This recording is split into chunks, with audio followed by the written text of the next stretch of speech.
distinguished members of Congress, I come to this great capital of this great nation, an America renewed under a new president, to say that America's faith in the future has been, is, and always will be an inspiration to me and to the whole world.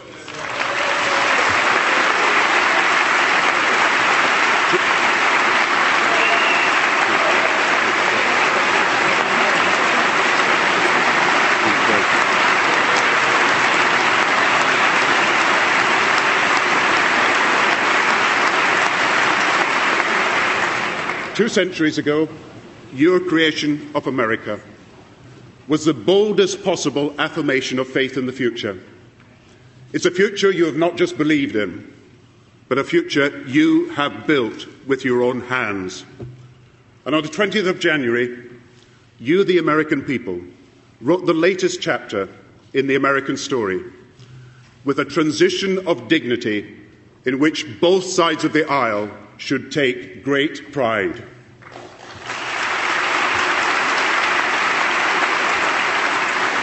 And on that day, billions of people truly looked to Washington, D.C.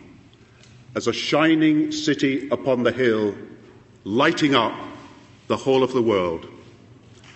And let me thank President Obama for his leadership, for his friendship, and for giving the whole world renewed hope in itself.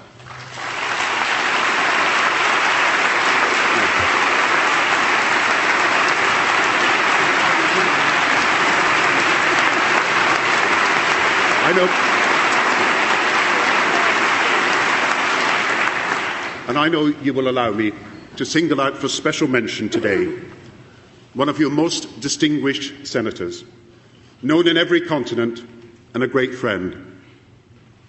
Northern Ireland today is at peace. More Americans have health care. Children around the world are going to school. And for all those things, we owe a great debt to the life and courage of Senator Edward Kennedy.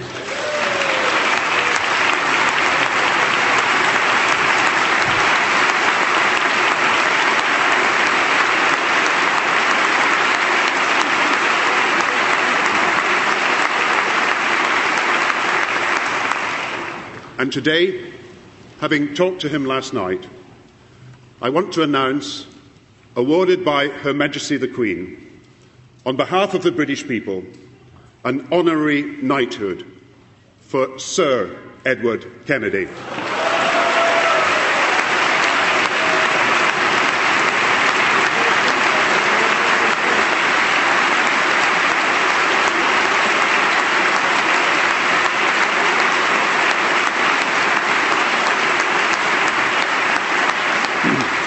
Madam Speaker, Mr. Vice President, I come in friendship to renew for new times our special relationship that is founded on our shared history, our shared values, and I believe our shared futures.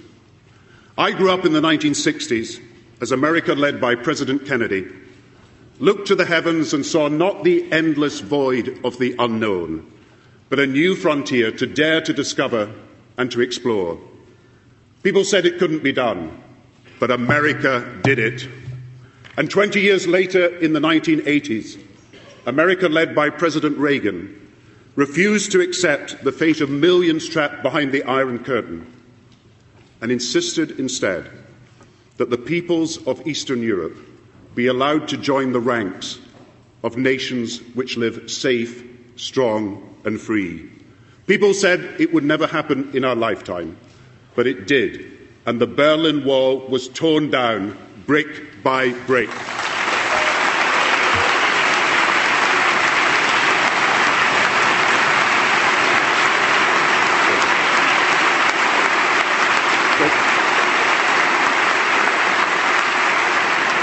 So early in my life, I came to understand that America is not just the indispensable nation, you are the irrepressible nation.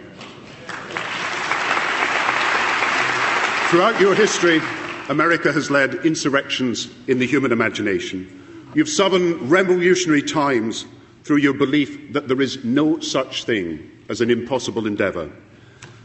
And it's never possible to come here without having your faith in the future renewed. Now, I want to thank you on behalf of the British people, because throughout a whole century, the American people stood liberty's ground, not just in one world war, but in two. And I want you to know that we will never forget the sacrifice and the service of the American soldiers who gave their lives for people whose names they never knew and whose faces they never saw, yet people who have lived in freedom thanks to the bravery and valour of the Americans who gave that last full measure of devotion.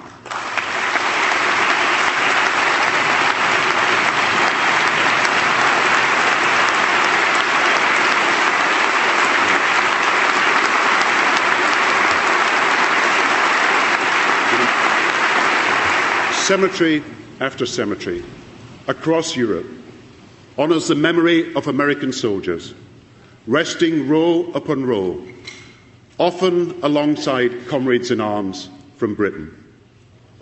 And there is no battlefield of liberty on which there is not a piece of land that is marked out as American. And there is no day of remembrance within Britain that is not also a commemoration of American courage and sacrifice far from home. In the hardest days of the last century, faith in the future kept America alive. And I tell you that America kept faith in the future alive for all the world.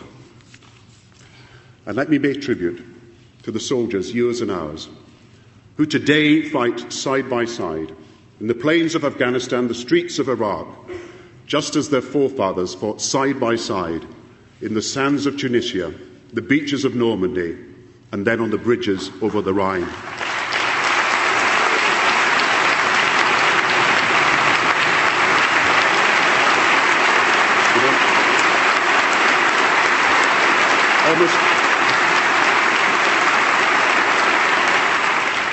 Almost every family in Britain has a tie that binds them to America.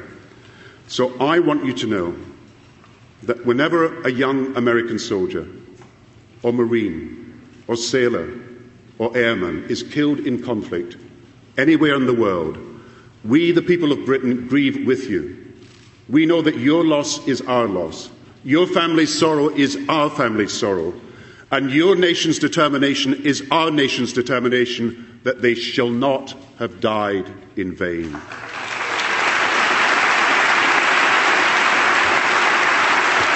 And after that terrible September morning, when your homeland was attacked, the Coldstream Guards at Buckingham Palace played the Star-Spangled Banner, our own British tribute, as we wept for our friends in the land of the free and the home of the brave. And let me therefore promise you our continued support to ensure that there is no hiding place for terrorists, no safe haven for terrorism. You should be proud that in the years after 2001, that while terrorists may destroy buildings and even tragically lives, they have not and will not ever destroy the American spirit.